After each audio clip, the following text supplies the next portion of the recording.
পর্যন্ত অন্যের কা কথা, স্বতন্ত্র ঈশ্বর প্রেম নিঘুর ভান্ডার, বিলাইলেন যারে তারে না করলা বিচার, বিচার করলেন না। অদ্যাপিও দেখো চৈতন্য নাম যেবালয়, কৃষ্ণ প্রেম পুলক অশ্রু বিহবল তার হয়। মায়ের মতো গৌরাঙ্গ, প্রত্যেক যুগে ভগবান অস্ত্র ধারণ করলেন, অসুরদেরকে সংহার করলেন, কিন্তু কলিযুগে কি মহাপ্রভু কাউকে হত্যা করেছেন? অস্ত্র ধারণ করে কাউকে মেরেছেন? প্রেম দ্বারা চিত্তটাকে ধুয়ে মুছে পরিষ্কার করে দিলেন। মহাপাপীকেও প্রেম দ্বারা স্নান করিয়ে দিলেন, প্রেমের জল দ্বারা সিঞ্চন করলেন। এজন্যই অবতারও সার গুড়া অবতার, সকল অবতারের মাঝে আমার মহাপ্রভু শ্রেষ্ঠ, সকল ভগবানের মাঝে আমার মহাপ্রভু সর্বশ্রেষ্ঠ, যার উপরে কেউ নেই। গৌরাঙ্গ নাম নেওয়ার সঙ্গে সঙ্গে প্রেম লাভ হয়, যে গৌরাঙ্গের নাম লয় তার হয় প্রেমোদয়, তারে মুই যাই বলিহারি। নাম নেওয়ার সঙ্গে সঙ্গে প্রেম, যাচাই বাছাই করেন না। অত্যন্ত পাপী পাষণ্ডী যে গোড়া প্রাণে না মানিল তারে, হরিনাম দিয়া হৃদয় শুধিল যাচি গিয়া ঘরে ঘরে। অত্যন্ত পাপী যে, পতিত যে, পাষণ্ডী যে, তারেও প্রাণে মারলেন না, হরিনাম দিয়া হৃদয়কে শুধন করে দিলেন যাচি গিয়া ঘরে ঘরে। কৃষ্ণ থেকেও করুণায় শ্রেষ্ঠ মহাপ্রভু। আমার দুধকে যদি গরম করা হয়, ঘন করা হয়, আগুনে উত্তাপ দিয়ে, স্বাদ বেড়ে যায় না কমে যায়? দুধকে যদি ক্ষীর করা হয়, ঘন করা হয়, স্বাদ বাড়ে না কমে? বাড়ে। কৃষ্ণই মহাপ্রভু, কিন্তু কৃষ্ণের প্রেম ঘনীভূত রূপ, বুঝলে? প্রেমের যে প্রেম রস ঘন করলে যেমন স্বাদটা বাড়ে, কৃষ্ণই মহাপ্রভু, কিন্তু প্রেমের ঘনীভূত রূপ। যেমন দুগ্ধকে জাল দিয়ে ঘন করলে যেমন স্বাদ বেড়ে যায়, কৃষ্ণ প্রেমের ঘনীভূত রূপ হলেন আমার মহাপ্রভু। এবার আপনারা যার আরাধনা করছেন তিনি কি? তিনি হলেন মহাপ্রভু থেকেও আরো করুণাময় নিত্যানন্দ। কৃষ্ণ থেকে অধিক করুণাময় মহাপ্রভু, আর মহাপ্রভু থেকে অধিক করুণাময় নিত্যানন্দ প্রভু, বুঝলে? মহাপ্রভু থেকে অধিক করুণাময়। এজন্য কবিরাজ গোস্বামী পাদ বললেন, নিত্যানন্দ বলিতে হয় কৃষ্ণে প্রেমের উদয়। বলার সঙ্গে সঙ্গে প্রেমের উদয় হয়। আউলায় সকল অঙ্গ অশ্রু গঙ্গা বয়। নিতাই চাঁদ বলার সঙ্গে সঙ্গেই প্রেমের উদয় হয়ে যায়। আউলায় সকল অঙ্গ, অঙ্গের মাঝে শিহরণ দেয়, লোমগুলো দাঁড়িয়ে যায়, অশ্রুধারা ঝরতে থাকে, গদগদ ভাব আসে গো। আউলায় সকল অঙ্গ অশ্রু গঙ্গা বয়। মহাপ্রভু থেকে অধিক করুণাময় নিত্যানন্দ। মহাপ্রভু বলছেন, আমার নিতাইকে যে অবমাননা করে সে কোনদিন আমার কৃপা পাবে না। গৌর কৃপাও সম্ভব নয়, রাধা কৃষ্ণ কৃপাও সম্ভব নয়। নিত্যানন্দকে পাশ কাটিয়ে মহাপ্রভুর কাছে যেতে চেয়েছিলেন রঘুনাথ দাস গোস্বামী পাদ, এই যে স্বর গোস্বামী পাদের অন্যতম গোস্বামী শ্রীরূপ সনাতন, রঘুনাথ ভট্ট, গোপাল ভট্ট, রঘুনাথ দাস আর শ্রীজীব, এই হলেন স্বর গোস্বামী। স্বর গোস্বামী পাদের মাঝে একজন যার নাম রঘুনাথ দাস গোস্বামী, যিনি 1416 শতাব্দে হুগলি জেলার অন্তর্গত সপ্তগ্রাম, আদি সপ্তগ্রাম হতে কিছু দূরে দক্ষিণ দিকে প্রাচীন সরস্বতী নদীর পূর্ব তীরে শ্রীকৃষ্ণপুর নামক গ্রামে আবির্ভূত হন, জন্মগ্রহণ করেন। সপ্তগ্রাম মানে 7টি গ্রামের সমষ্টি, 7টি গ্রাম হলো সপ্তগ্রাম। সপ্তগ্রাম কি কি? সপ্তগ্রাম, বংশবাটি, তারপর হচ্ছে শিবপুর, বাসুদেবপুর, কৃষ্ণপুর, নিত্যানন্দপুর আর হচ্ছে শঙ্করনগর। এই 7টা গ্রামের একত্রিত নাম সপ্তগ্রাম। এই সপ্তগ্রামের অধিপতি ছিলেন, জমিদার ছিলেন রঘুনাথ দাসের বাবা।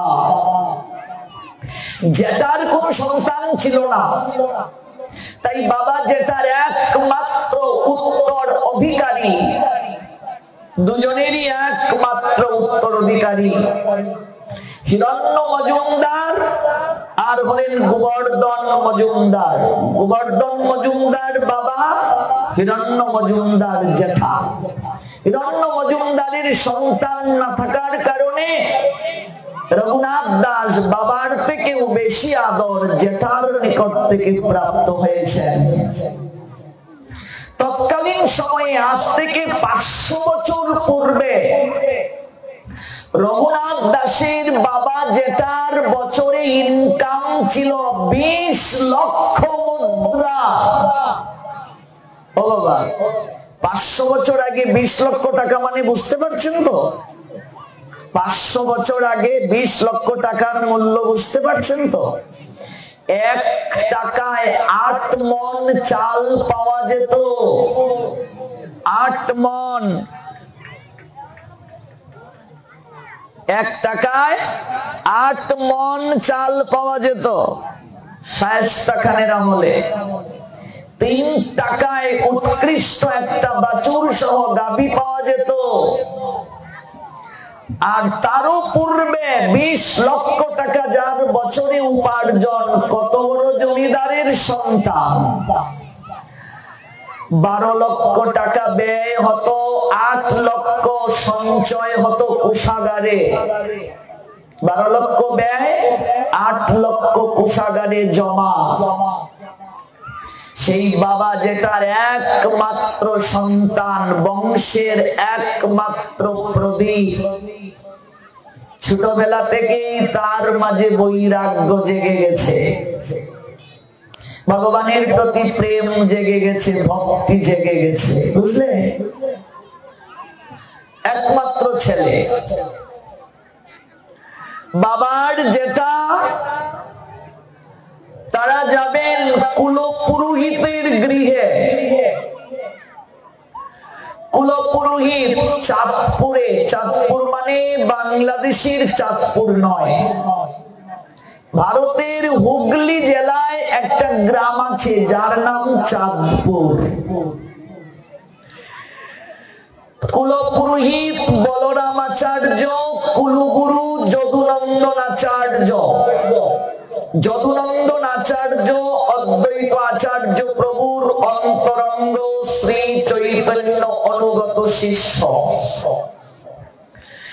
নামাচার্য হরিদাস ঠাকুর বলরাম আচার্যের গৃহে অবস্থান করছেন চাঁদপুরে। লক্ষহীরা বেশ্যাকে বেনাপোলের জঙ্গলে উদ্ধার করে হুগলি জেলায় চাঁদপুরে চলে গেলেন হরিদাস ঠাকুর বলরাম আচার্যের গৃহে। বলরাম আচার্যকে কুলপুরোহিত, রঘুনাথের বাবা যেটা হিরণ্য মজুমদার, গোবর্ধন মজুমদার কুল পুরোহিতের গৃহে যাবেন। ছোট্ট রঘুনাথ দাস তিনি গিয়ে বায়না ধরলেন বাবার কাছে, আমিও তোমাদের সঙ্গে যাব। বাবা ধমক দিয়ে বললেন, তোমাকে যাওয়ার প্রয়োজন নেই, এত দূর আমরা যাব, তোমাকে যাওয়ার প্রয়োজন নেই, ভবনে থাকো। বাবার নিকট থেকে ধমক খেয়ে কেঁদে কেঁদে জেঠার নিকটে গেলেন। জেঠার যেহেতু সন্তান নেই, খুব আদর করেন, জেঠা তার ভাইকে ধমক দিলেন, কিরে ছেলেটাকে ধমক দিলি কেন? আমার সঙ্গে যাবে, তোর সঙ্গে যাওয়ার প্রয়োজন নেই। তার বড় ভাই বলছে, কিছু বলার আছে? তো তুমি আদর দিতে দিতে বাদর বানাচ্ছ ছেলেটাকে। জেঠার যেহেতু সন্তান নেই, খুব বেশি ভালোবাসে। এবার বাবা জেঠার আঙ্গুল ধরে ছোট্ট রঘুনাথ চলছেন কুল পুরোহিতের গৃহে। আমরা এই লীলা থেকে নিত্যানন্দ প্রভুর মহিমা শ্রবণ করব, যে আমরা যে এই নিতাই চাঁদের আবির্ভাব পালনের জন্য এত বড় উৎসবের আয়োজন করেছি, আমরা কতটা সৌভাগ্যের অধিকারী। এই সিলেট বিভাগে এত বড় নিতাই চাঁদের উৎসব হয় না। 3 দিন ব্যাপী পাঠ হচ্ছে, অনুষ্ঠান হচ্ছে, কিন্তু আমি আবারও বলে যাচ্ছি, গতকাল বলেছিলাম, নিত্যানন্দ প্রভু হলেন বিষ্ণু তত্ত্ব, ভগবান। বিষ্ণু তত্ত্বে কখনো অর্ধ বেলা উপবাস হয় না, হয় না, হয় না। এটাই শাস্ত্রের সিদ্ধান্ত। বড় বড় পণ্ডিত যারা, তাদেরকে জিজ্ঞেস করবেন। অর্ধবেলা উপবাস আমি আবারও বলছি, ইস্কন থেকে কেবল প্রবর্তন হয়েছে। ইস্কনের প্রতিষ্ঠাতা স্বামী মহারাজ অভয় চরণারবিন্দ ভক্তি বেদান্ত, তিনি আমারও পরম গুরুতুল্য। কারণ আমার পরম গুরু নিত্যলীলায় প্রবিষ্ট অষ্টোত্তর শত শ্রী শ্রী ভক্তি কুসুম শ্রবণ গোস্বামী, তিনি ইস্কনের প্রতিষ্ঠাতার ও গুরু ভাই। গৌড়ীয় মঠ থেকে ইস্কন এসেছে, আমরা যেখান থেকে দীক্ষা নিয়েছি, কিন্তু গৌড়ীয় মঠে অর্ধবেলা উপবাস নাই। ওনারা প্রচারের স্বার্থে তাদের গুরুদেব অর্ধবেলার উপবাস শিষ্যদেরকে নির্দেশ দিয়েছেন। কোন গুরুদেব তার শিষ্যদেরকে ভজন অনুযায়ী একটি ব্যবস্থা দিতেই পারেন, এটি তাদের জন্য প্রযোজ্য। এ নিয়ে আমাদের কোনো নিন্দা করলে আমরা অপরাধী হব, আমাদের কোনো কথা নেই। কিন্তু আপনারা যে অর্ধবেলা উপবাস করছেন, আপনারা কি ইস্কনের অনুসারী কিংবা দীক্ষিত? এটা হচ্ছে প্রশ্ন। দ্বিতীয় হচ্ছে, বিশ্ব তত্ত্বে কখনো অর্ধবেলা উপবাস হয় না। নিত্যানন্দ প্রভুর আবির্ভাব যেখানে, বীরভূমের এক চক্রা, সেখানে কি অর্ধবেলা উপবাস হয়? হয় না। তাহলে যে নিত্যানন্দ প্রভুর আবির্ভাব বীরভূম জেলায়, ভারতে, সেখানে তো 12টা পর্যন্ত উপবাস নাই। আপনি যার মন্দির করলেন, আপনি যার আরাধনা করছেন, তার যেখানে শিকড়, সেটা আপনাকে অনুসরণ করা উচিত কি না? আমি গতকাল বলেছিলাম, বাবা লোকনাথের যত মন্দির হচ্ছে, ওরা সবাই 12 দিকে অনুসরণ করে, মেইন সেন্টার 12 দিক। নিত্যানন্দ পরিবার যারা, ওরা কি নিতাই চাঁদ সম্পর্কে ভালো জানবে না অন্য কেউ জানবে? নিত্যানন্দ প্রভুর জন্ম যেখানে, শিকড় যেখানে, ওরা নিত্যানন্দ সম্পর্কে ভালো জানবে না অন্য কেউ ভালো জানবে? নিত্যানন্দ পরিবারভুক্ত যারা, তারা কি অর্ধবেলা করেন? করেন না। আমরা গৌড়ীয় মঠ, আমরা অর্ধবেলা করি না। কোন রাধাকুণ্ড বৃন্দাবনের কোন বাবাজিরা নিত্যানন্দ প্রভুর আবির্ভাব স্থান অর্ধবেলা করে না, কেবল ইস্কন করেন অর্ধবেলা। তারা বলেন প্রচারের স্বার্থে। এই নিয়ে আমাদের কোনো মন্তব্য নেই, আমাদের কোনো এই নিয়ে কথা নেই, তাদের প্রতি আমাদের শ্রদ্ধা। কিন্তু আমি অনুরোধ রেখে যাব, আপনারা নিত্যানন্দ প্রভুর আবির্ভাব দিবসে অন্ন দান করবেন না, এটা অনুরোধ আমার। কারণ উপবাস থাকবেন, পরের দিন পারণ করে সাধু সেবা করবেন, পারণের দিন প্রসাদ দেবেন। শাস্ত্র বলছেন কোন ব্রত পালন করে যদি পারণের দিন কোন সাধু সেবা করানো হয়, তাহলে অন্য সময় থেকে 1 কোটি গুণ বেশি পুণ্য লাভ হয়, সুকৃতি লাভ হয়। যেমন একাদশী পালন করে কেউ যদি পারণের দিন সাধু সেবা করে, তাহলে কোটি গুণ বেশি কৃপা হয়। ভাগবতে তার প্রমাণ আছে। প্রমাণ কোথায়? অম্বরীশ মহারাজের চরিত্রে। অম্বরীশ মহারাজ একাদশী পালন করে একজন সাধুকে আহার না করিয়ে তিনি কখনো নিজে প্রসাদ গ্রহণ করতেন না। এটা পরীক্ষা করার জন্য স্বয়ং দুর্বাসা অম্বরীশ মহারাজের গৃহে অতিথি হয়েছিলেন। আপনারা নিশ্চয়ই জানেন এই লীলা। দুর্বাসা অতিথি হয়ে এসেছিল এবং অতিথি হয়ে আসার পর পরীক্ষা করছেন, দেখি কত বড় সাধু অম্বরীশ। ইচ্ছে করে তিনি দেরি করছেন, ইচ্ছে করে দেরি করছেন, এভাবে পারণের সময় চলে যাচ্ছে। তখন অম্বরীশ মহারাজ ভগবানকে সাক্ষী রেখে একটু জল গ্রহণ করে নিয়ম রক্ষা করলেন। দুর্বাসা এসে ক্ষুভিত হয়ে বলছেন, তুমি না অনেক বড় পণ্ডিত, তুমি না অনেক বড় সাধু, তুমি না ব্রত পালন করে একজনকে আহার না করিয়ে সেবা গ্রহণ করো না, তো তোমার গৃহে অতিথি থাকার পরও তুমি কি করে নিজে সেবা গ্রহণ করলে? দুর্বাসাকে করজুড়ে বলছেন, প্রভু আমি তো কেবল ব্রতের নিয়ম রক্ষা করেছি, আপনি কৃপা করে প্রসাদ গ্রহণ করুন। দুর্বাসা ক্ষুভিত হয়ে একটা চুল কর্তন করে জটা থেকে একটা দৈত্য সৃষ্টি করে অম্বরীশ মহারাজের দিকে অগ্রসর করিয়ে দিলেন। সে কারণে ভগবান সুদর্শন চক্র পাঠিয়েছিলেন। দৈত্যকে বধ করে দুর্বাসার দিকে সুদর্শন ছুটেছিল। দুর্বাসা ব্রহ্মলোকে গিয়ে রক্ষা পেলেন না, মহাদেবের নিকটে গিয়ে রক্ষা পেলেন না, এমনকি বৈকুণ্ঠে গিয়েও রক্ষা পেলেন না। পরে এসে অম্বরীশ মহারাজের চরণে মার্জনা চেয়ে অপরাধ থেকে ক্ষমা পেলেন।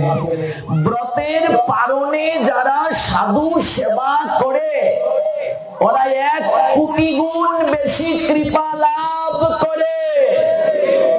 আপনারা আগামীকাল প্রসাদ না দিয়ে যদি পরের দিন দধির বান্ন ভঞ্জন করে পারণের দিন প্রসাদ দেন, তাহলে 1 কোটি গুণ এখন যে কৃপা পাচ্ছেন তার থেকে কোটি গুণ বেশি কৃপা লাভ হবে, আরো বেশি মঙ্গল হবে, আরো বেশি কৃপা হবে।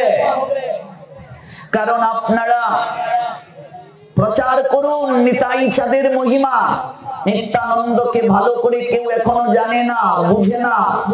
এই যে অনুষ্ঠানটা, এটা ঢালাও ভাবে প্রচার করুন, মানুষের কাছে তুলে ধরুন যে কলিহত জীবের জন্য নিত্যানন্দ প্রভু কি কৃপার ভাণ্ড নিয়ে এলেন।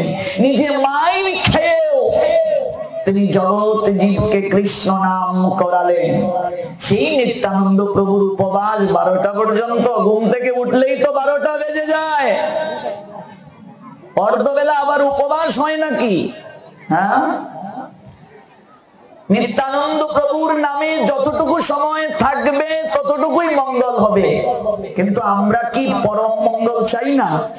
আমি 50 পাচ্ছি, আমি কি 100 পাওয়ার চেষ্টা করব না?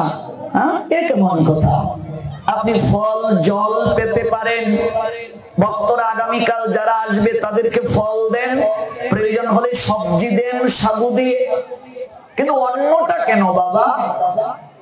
এটা অন্নটা হয় না। প্রশ্ন আসছে, নিত্যানন্দ ত্রয়োদশীতে কি ভগবানকে অন্ন দেওয়া যাবে? নিশ্চয়ই দেয়া যাবে, কিন্তু নিত্যানন্দ ত্রয়োদশীতে ভগবানকে যে রাজভোগ হবে এটা রেখে দিতে হবে, পরের দিন পেতে হবে। নিত্যানন্দ ত্রয়োদশীতে উপবাস কি সম্পূর্ণ বেলা? সম্পূর্ণ বেলাই শাস্ত্রে আছে। কোন গুরুদেব যদি শিষ্যের ক্ষমতা অনুভব করে বলেন তোমরা 12টা পর্যন্ত করো, সেটা সেই শিষ্যের জন্য গুরুদেবের আইন প্রযোজ্য। কথাটা ভালো করে বুঝতে পেরেছেন কিনা, কিংবা আমি বুঝাতে পেরেছি কিনা আমি জানি না। আপনার গুরুদেব যদি আপনার সামর্থ্যের উপর বিচার করে বলেন যে তুমি 12টা পর্যন্ত থাকো, এটা সেই গুরুর শিষ্যের জন্য প্রযোজ্য। কিন্তু এটা সমগ্র পাবলিকের জন্য কি করে আইন হতে পারে? কি করে হতে পারে বাবা? আপনি রাধাকুণ্ড ফলো করুন, বৃন্দাবন ফলো করুন, আপনি নিত্যানন্দ পরিবার মুক্ত যারা তাদেরকে ফলো করুন। কেউ তো দুপুর 12টায় অন্ন খায় না। ভগবান তত্ত্ব কি করে দুপুর 12টা পরে অন্ন হয়? পঞ্জিকায় দেখুন পারণের কথা লেখা আছে, পঞ্জিকা খুলে দেখুন পারণ লেখা আছে পরের দিন, পারণও লেখা আছে পঞ্জিকায়। এটা আমি অনুরোধ রেখে যাব, কারণ আমার খুব ভালো লেগেছে। কেন জানেন? আমি বীরভূম জেলায় গিয়ে 2 বার নিত্যানন্দের কথা আমি 7 দিন ব্যাপী আস্বাদন করেছি। নিতাই চাঁদের আবির্ভাব স্থান যে জেলায়, আমার খুব ইচ্ছে ছিল এই বাংলাদেশে নিত্যানন্দের কথা, কেবল নিত্যানন্দের কথা কোথাও যদি হতো আনন্দ হতো। কিন্তু এই শঙ্করপুর গ্রামে এটা আপনারা একটা দৃষ্টান্ত স্থাপন করেছেন। আপনারা এই জন্য অভিনন্দন পাওয়ার যোগ্য। আপনারা যে কি করছেন আপনারাও জানেন না। নিত্যানন্দ প্রভু অবশ্যই আপনাদের কৃপা করবেন, অনেক কৃপা। মহাপাপী যে তাকেও বিচার না করে নিতাই চাঁদ করুণা দেন। এটা বাবার সম্পত্তি দেওয়া নয়, এই নিয়ে বিতর্ক নয়, মারামারি নয়। ভজন যে যত বেশি করবে তার তত কৃপা হবে। এটা মারামারি করার দরকার নাই যে দুপুর বেলা না পরের দিন এই নিয়ে বয়স্ক লোক বা আমাদের বয়সী মারামারি, এটা না। ভজনের ক্ষেত্রে, ভগবানের কাজের ক্ষেত্রে সবাই প্রাণ খুলে করবে। একটা কথা বলি আপনাকে, যে লোকটা একাদশীতে না খেয়ে থাকে, জলও খায় না, রাত জাগরণ করে, আর যে দুপুর 12টার পরে ফল মূল সবজি সব খেয়ে রাতে ঘুমায়, কে বেশি কৃপা পাবে? কে কৃপা পাবে? যে লোকটা বেশি করে সবজি ফলমূল খেয়ে রাত্রে নাক ডেকে ঘুমালো, সেই তো বেশি কৃপা পাবে নাকি? এটা তো সহজ হিসাব। এই নিয়ে মারামারি করার দরকার আছে? যে যত বেশি করবে সে তত বেশি কৃপা লাভ করবে। প্রথমে বিচার করতে হবে আমার এই অনুষ্ঠান নিত্যানন্দের সন্তুষ্টির জন্য না মানুষের মনোরঞ্জনের জন্য। যদি মানুষের মনোরঞ্জন হয় তাহলে আমার ভেতরে প্রশ্ন জাগবে যে বহু অতিথিরা আসবে, আমি তাদেরকে না খাইয়ে দেব, গ্রামের সম্মান আছে। তার মানে বুঝতে হবে আপনি নিতাই চাঁদের সন্তুষ্টি না লোক দেখানোর জন্য অনুষ্ঠান করছেন। আর যখন আপনার এই চেতনা থাকবে যে আমি নিত্যানন্দের সন্তুষ্টির জন্য এই অনুষ্ঠান করছি, আমি নিতাই চাঁদের কৃপা লাভের জন্য অনুষ্ঠান করছি, তাহলে নিত্যানন্দ ত্রয়োদশীতে সম্পূর্ণ বেলায় উপবাস। পরের দিন পঞ্জিকায় যে পারণ লেখা আছে পারণে যাব। আমরা সহজিয়া যেদিকে সহজ পাই এই দিকে খুঁজি। ইসকনের অন্যান্য দিকগুলো আমরা ফলো করি না। ইসকন তো নিরামিষ খায় সব সময়, আপনারা খাচ্ছেন না কেন? ইসকন তো ভোরে মঙ্গল আরতি করে, আপনারা করেন না কেন? আবার ইসকন অর্ধবেলা করে, এইটা যেহেতু সহজ পেয়ে গেছি আমরা এইটা গ্রহণ করলাম, বাকিগুলো গ্রহণ করি না কেন? তার মানে আমরা যেদিকে সুবিধা পাই এই দিকে দৌড়ি, তাই তো? যেদিকে সুবিধা পাই এইদিকে দৌড়ি। সবগুলো ফলো করুন। ধর্ম প্রতিপালন, ধর্মের অনুশাসন, ধর্মের আইন প্রতিপালন, এগুলো বিচার বিশ্লেষণ আবশ্যক।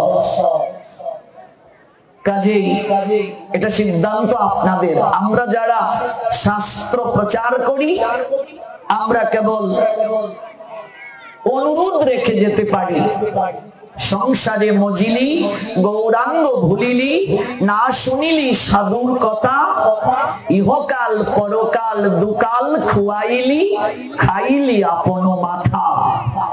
সাধুগণ যে কথা বলে যান সেই কথা যদি কেউ পালন করে মঙ্গল হবে, আর যদি কেউ পালন না করে নিজের মাথা নিজে ছিঁড়িয়ে খাবে। তাহলে আপনাদের মনে আরেকটা প্রশ্ন জাগতে পারে, এক একজন সাধু যে এক এক কথা বলেন, আমরা কোন পথে যাব? আপনাকে আগে বুঝতে হবে সাধুগণ যে কথাগুলো বলে যান তার সঙ্গে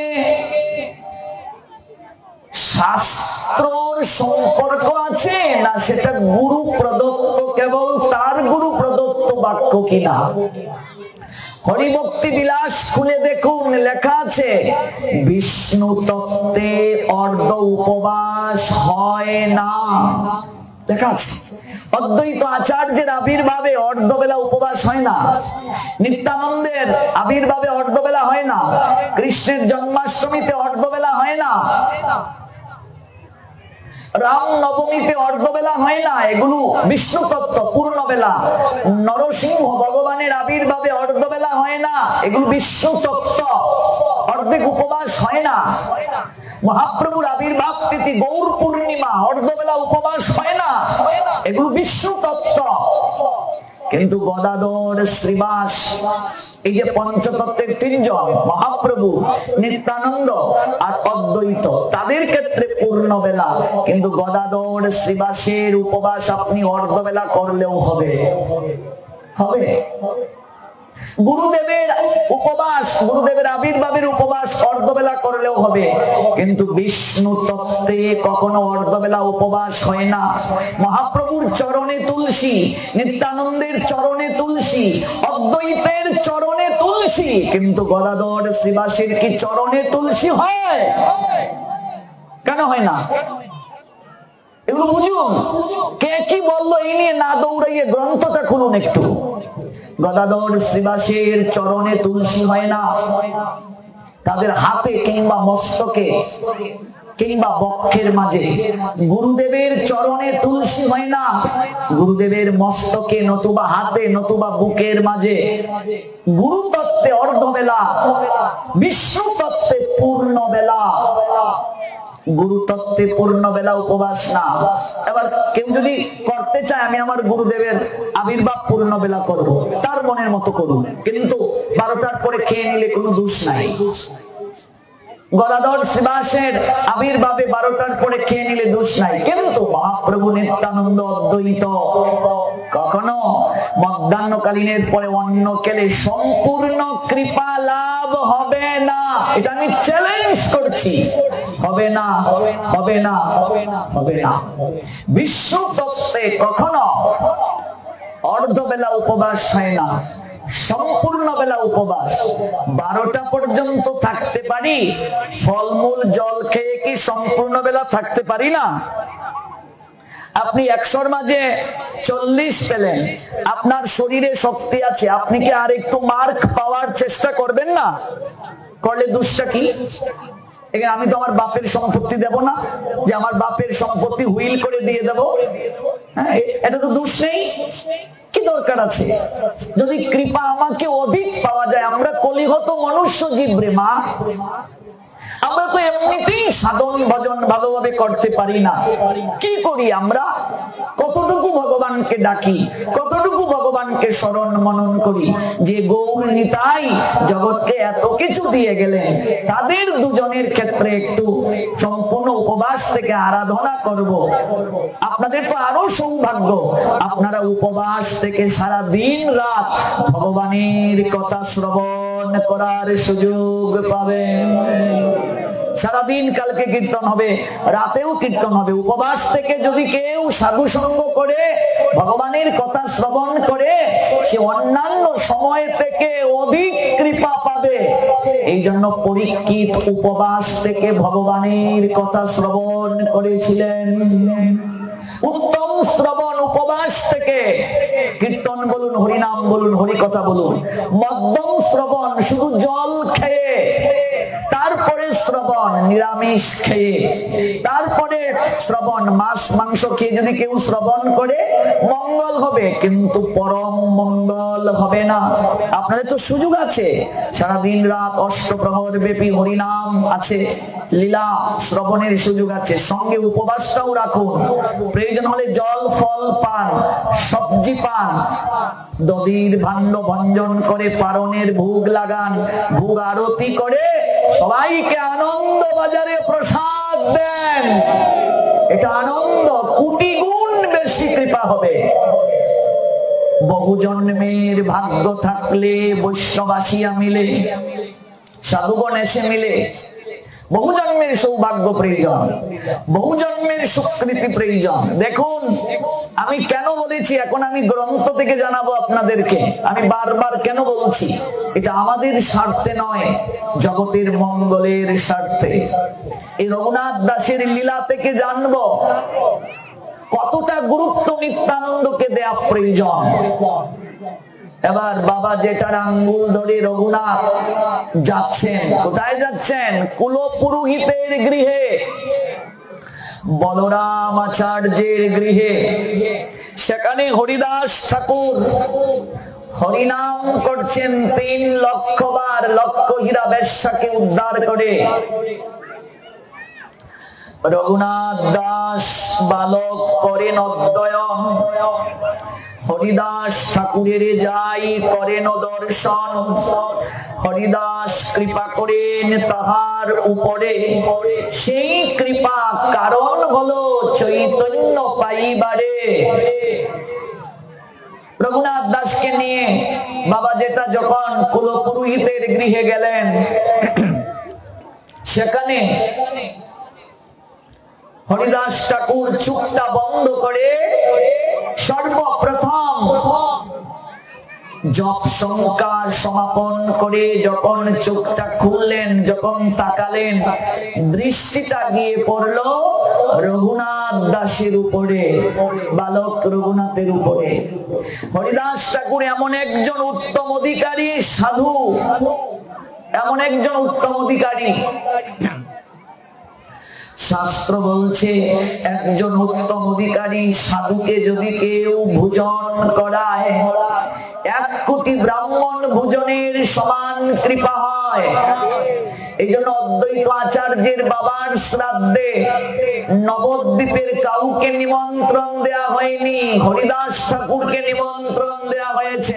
জবন হরিদাস নাম যজ্ঞে দেখবে, জবন হরিদাসের জন্য একটা আসন সর্বপ্রথমে দেয়া হয়। আজকে যে বৈষ্ণব সেবা জগতে প্রচার হচ্ছে, সেই বৈষ্ণব সেবা হরিদাস ঠাকুরকে দিয়ে মহাপ্রভু আচরণ করে দেখিয়ে দিয়েছেন। নিজে হরিদাস ঠাকুরের জন্য গলবস্ত্র পেতে দাঁড়ে দাঁড়িয়ে ভিক্ষা করেছিলেন মহাপ্রভু। আছে কি নেই গ্রন্থে? নিজের হাতে স্নান করিয়েছিলেন হরিদাস ঠাকুরকে সমুদ্রের মাঝে, সমাধি দিয়েছিলেন, 4 বার সমাধি পরিক্রমা করেছিলেন, বৈষ্ণবের মর্যাদা জগতে দেখালেন। নবদ্বীপের এত এত লোক থাকতে কাউকে নিমন্ত্রণ না করে অদ্বৈত আচার্যের বাবার শ্রাদ্ধে হরিদাসকে কেন আনলেন? কারণ হরিদাস ঠাকুর একজন উত্তম অধিকারী সাধু। 3 লক্ষ হরিনাম না করে জল গ্রহণ করতেন না। বেশ্যা পর্যন্ত 3 রাত তার বদন থেকে হরিনাম শুনে বৈষ্ণবী হয়ে গেল। বুঝলে বাবা? এরকম একজন উত্তম অধিকারী সাধু কারো বাড়ির পাশ দিয়ে যদি হেঁটে যায়, তার গায়ের বাতাস যদি কারো শরীরে লাগে, শাস্ত্র বলছেন অভক্তের চিত্তের মাঝেও প্রেমের বীজ বপন হয়ে যায়। গৌর প্রেমানন্দে ভক্তির বীজ বপন হয়ে যায়। মরুভূমির ন্যায় যদি কারো চিত্ত থাকে, হৃদয় থাকে, তার মাঝেও প্রেমে ঢেউ খেলতে শুরু করে। আর সেই হরিদাস ঠাকুর যখন সর্বপ্রথম হরিনাম শেষ করে চুপটা খুললেন, চুপটা গিয়ে পড়লো রঘুনাথ দাসের উপরে। বালক রঘুনাথ, বুঝলে বাবা, দর্শনে পবিত্র করো এই তোমার গুণ। সাধু দর্শন করলেই মঙ্গল। এবার সেই রঘুনাথের উপরে যখন দৃষ্টি পড়লো, রঘুনাথের চিত্তে বৈরাগ্য এসে গেল। আসার সময় প্রণাম দিলেন রঘুনাথ দাস। হরিদাস ঠাকুর আশীর্বাদ দিয়ে দিলেন, কৃপা করে দিলেন, সংসার তোমায় ধরে রাখতে পারবে না। বুঝলে, সংসার ধরে রাখতে পারবে না। একজন প্রকৃত সাধুরই ক্ষমতা থাকে একজনকে সংসার ছাড়িয়ে নিয়ে আসতে, এটা অন্য কারো দ্বারা সম্ভব নয়। একজন প্রকৃত সাধুর ভজনের ক্ষমতা, তিনি পারেন বদ্ধ সংসারী কোন মনুষ্য জীবকে সংসার ছাড়িয়ে নিয়ে আসতে। বাড়িতে যাওয়ার পর পরই তার সংসারের কোনো কিছু আর ভালো লাগে না। ধীরে ধীরে তার মাঝে সংসার ছাড়ার বাসনা প্রগাঢ় হচ্ছে। যখন তিনি জানতে পারলেন শান্তিপুরে অদ্বৈত ভবনে মহাপুরুষ সন্ন্যাসের পরে রঘুনাথ দাস সংসার ছেড়ে পালিয়ে চলে গেলেন শান্তিপুরে অদ্বৈত প্রভুর চরণে। প্রভু একটা আসনে বসে আছেন। রঘুনাথ দাস গিয়ে দূর থেকে দর্শন করে কাঁচা সোনার মতো গায়ের বরণ গৌরাঙ্গে, যেন জ্যোতি গাত্র থেকে প্রকাশিত হচ্ছে গো। লুটিয়ে পড়লেন আর কেঁদে কেঁদে বলছেন, প্রভু এই সংসার বিষয় থেকে তুমি কৃপা করে আমায় উদ্ধার করে তোমার চরণ আলোয় স্থান দাও। আমি পিতামাতা সংসার রাজত্ব রাজ সিংহাসন ত্যাগ করে আমি তোমার নিকটে চলে এসেছি। তুমি আমায় কৃপা করে আশ্রয় দান করো। মহাপ্রভু বললেন, ফিরে যাও রঘুনাথ, বাড়ি ফিরে যাও। মহাপ্রভু তাকে গ্রহণ করলেন না, বাড়িতে পাঠিয়ে দিলেন। একজন ভক্তের সবচেয়ে কষ্ট কোথায়? যদি সে সাধু সঙ্গ থেকে বঞ্চিত হয়ে যায়। আমরা সেবার দায়িত্ব উপরে পড়লে কষ্ট পাই, প্রকৃত সাধু সেবা থেকে বঞ্চিত হলে কষ্ট পায় যে আমি গুরু সেবা থেকে বঞ্চিত হলাম, আমি গৌর সেবা থেকে গোবিন্দ সেবা থেকে বঞ্চিত হলাম। আমরা ভজন না করতে পারলে, একদিন আরতি করতে না পারলে আনন্দিত হই, কিন্তু হরিদাসের মতো সাধু হরিনাম শেষ করতে না পারলে কাঁদে যে আজকে আমার নাম পূর্ণ হয় নাই। গোবিন্দ দাস এসে বলছেন, কেমন আছো? হরিদাস বলছেন, আমার মনটা বড় উচাটন। মহাপ্রভুকে গিয়ে বলবে আমার মন বড় বিহবল। মহাপ্রভু যেন একটিবার আসেন আমার নিকটে। কতকাল ধরে তার চরম দর্শন হয় না। শুয়ে শুয়ে হরিনাম করছো কেন? হরিদাস হরিদাস বললেন, মন বড় ব্যাকুল, কিন্তু শরীর তো চলে না। মহাপ্রভুকে গিয়ে বলবেন। গোবিন্দ দাস প্রসাদের থালা নিয়ে গেলেন। মহাপ্রভু জানতে চাইলেন, গোবিন্দ আমার হরিদাস কেমন আছে? গোবিন্দ দাস বললেন, প্রভু প্রতিদিন তো প্রসাদ নিয়ে যায়, এমন করে কোনদিন দেখিনি। কি দেখেছো আজ? প্রভু তোমার হরিদাস বিছানায় শুয়ে শুয়ে হরিনাম করছে,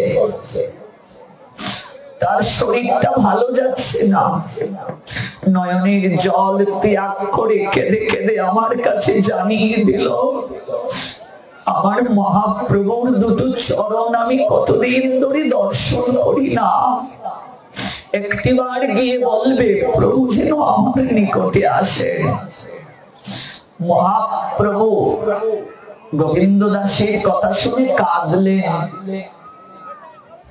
পরদিন স্নান করে সমুদ্রে জগন্নাথ দর্শন করে ছুটলেন। হরিদাস প্রভু, মহাপ্রভুকে দর্শন করে হরিদাস যেন প্রাণ ফিরে পেল। চাতক পাখি যেমন গগন পানে তাকিয়ে থাকে, কবে বৃষ্টি বরিশন হবে, তৃষ্ণা নিবারণ করবে, তার চোখের সামনে কত নদী নালা খাল বিলে কত জল আছে, কিন্তু কোন জল দ্বারা সে তৃষ্ণা নিবৃত্ত করতে পারে না। গগন পানে তাকিয়ে তাকে বৃষ্টির বাড়ি দ্বারা নামবে, চাতক তৃষ্ণা নিবৃত্ত করবে। এই জগতে ভক্তের একমাত্র আপনার জন ভগবান ছাড়া আর কেউ নেই, কেউ নেই। যেদিন থেকে আপনি ভক্তি জীবন গ্রহণ করবেন, আপনার জড় জগতের আত্মীয় স্বজন সবাই আপনার থেকে অনেক দূরে চলে যাবে। ভগবান তিনি প্রতিজ্ঞা করে বলেছেন, আমার ভক্তের বিনাশ নেই, আমি তার সকল কিছু বহন করি, আমি সকল কিছু বহন করি। হরিদাস মহাপ্রভুকে দর্শন করে যেন প্রাণ ফিরে পেল। কেমন আছো হরিদাস? প্রভু শরীর ভালো, কিন্তু মনটা বড় অসুস্থ। কি হয়েছে? আমি আগের মতো আর 3 লক্ষ হরিনাম করতে পারি না, ভজন করতে পারি না আগের মতো। আমার ভীষণ কষ্ট প্রভু, আমার যে আর জপ সংখ্যা পূর্ণ হয় না, আমার বড় হৃদয়ে কষ্ট। আমি আগের মতো কৃষ্ণ নাম করতে পারি না, আমি গাইতে পারি না মধুর সুরে। বাবারে, এই মনুষ্য জীবন একমাত্র দেবদুর্লভ জীবন। এই জন্মে কৃষ্ণ ভজন যদি কেউ না করলো, আর কোন কল্পে তার উদ্ধার সম্ভব নয়। আমরা পশু পাখি কীট পতঙ্গ কুলে যখন জন্ম নিয়েছিলাম, কোন জন্মে কি সাধু সঙ্গ করার সুযোগ ছিল? ছিল না। ভাগবতে গিয়ে বসার সুযোগ ছিল না, গুরু বৈষ্ণবের সান্নিধ্যে যাওয়ার সুযোগ ছিল না। এই জন্ম পেয়ে যে কৃষ্ণ ভজন করলো না, দুফুটা নয়নের জল গৌর গোবিন্দ চরণে অর্পণ করলো না, তার মতো দুর্ভাগা কেউ নেই, তার মতো দুর্ভাগিনী কেউ নেই। মহাপ্রভু জানালেন, তোমার তো বয়স হয়ে গেছে অনেক, নামটা কমিয়ে করো, সিদ্ধ হয়ে গেছে। হরিদাস বলছেন, মাত্র 3 লক্ষ হরিনাম করি, মাত্র 3 লক্ষ হরিনামকে মাত্র বলছেন। আর আমরা প্রতিদিন সুরমালাই করতে পারি না গো। 24 ঘন্টার মাঝে 1টা ঘন্টা সময়ে যে ভগবানকে দেয় না, অন্তত 8 মালা যে করে না, যে বলছে সময় নাই, শেষের দিনে তাকে দেখারও গোবিন্দের সময় নাই। মারে, যারা ভাবছো বয়স হোক জপমালা নেব, সন্তানকে বিয়ে করিয়ে জপমালা নেব, ভজন করব, অঙ্গ অচল হয়ে গেলে পারবে না মা। ভজন করতে হয় শরীরে শক্তি থাকতে, শরীরে শক্তি কমে গেলে ভজন হয় না। দেখো থাকিতে সবল হরে কৃষ্ণ বল, অঙ্গ অবশ হইলে লইতে পারবে না, সম্ভব নয়। প্রভু এই নাম আমি কি করে ছাড়বো, ভজন কি করে কমাবো? ম্লেচ্ছ কুলে জন্ম আমার, হীন কর্ম আমি সম্পাদন করেছি। যেদিন থেকে কৃষ্ণ নামের আশ্রয় নিলাম সেদিন থেকে তুমি আমাকে বৈকুণ্ঠের স্থান দিলে, ব্রাহ্মণের বাড়ির শ্রাদ্ধে তুমি আমাকে শ্রেষ্ঠ সম্মানের আসনটা দিলে। কিসের জন্য? এই নামের আশ্রয় নেওয়ার কারণে। তুমি তো আমায় কত কি দিলে প্রভু, এই প্রতিদান আমি কি করে দেব? আমার তো কিছুই দেয়ার নেই। নিতাই গো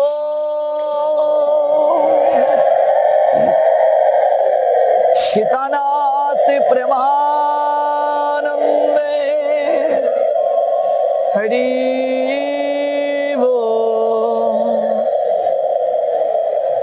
হরে কৃষ্ণ কৃষ্ণ কৃষ্ণ হরে হরে, হরে রাম রাম রাম হরে হরে।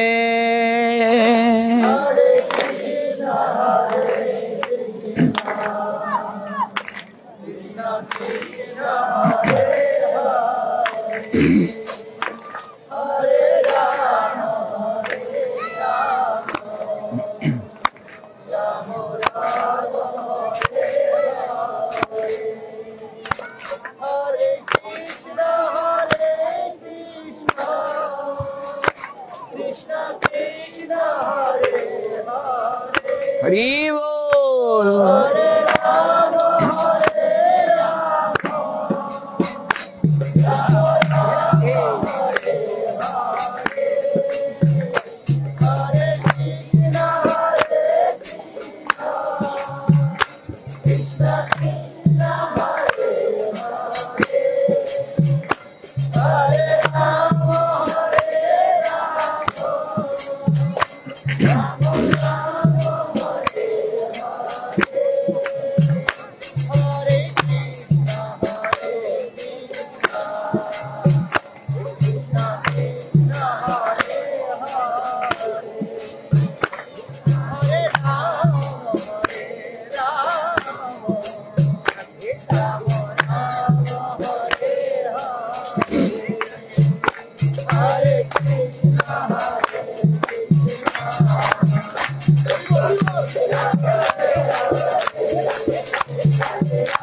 बोल।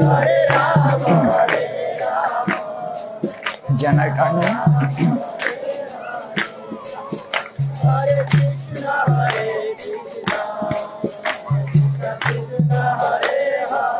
हरि बोल। हरे राम हरे राम राम राम हरे हरे, हरे कृष्ण हरे कृष्ण कृष्ण हरे हरे, हरे राम राम राम हरे हरे, हरे कृष्ण हरे कृष्ण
নেই, জেনারেটর